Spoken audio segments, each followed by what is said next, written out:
আপনি রমাদানে প্ল্যান করবেন যে আপনার জীবনে বড় বড় পাপগুলো কি কি হয়েছে।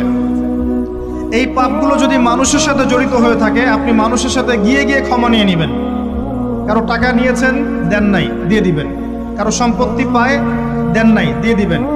কারো হকটা নষ্ট করেছেন, গালি দিয়েছেন, গীবত করেছেন বা তহমত দিয়েছেন, অপমান করে ইত্যাদি, ক্ষমা চেয়ে নেবেন।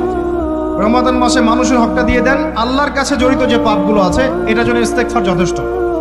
খালি যদি বলেন আস্তাগফিরুল্লাহাল্লাযী লা ইলাহা ইল্লা হুয়াল হাইয়ুল কাইয়্যুম ওয়া আতুবু ইলাইহি, 1 সেকেন্ডের মধ্যে আল্লাহ পাক আপনার সমস্ত পাপকে নেকি দিয়ে পরিবর্তন করে দিবেন।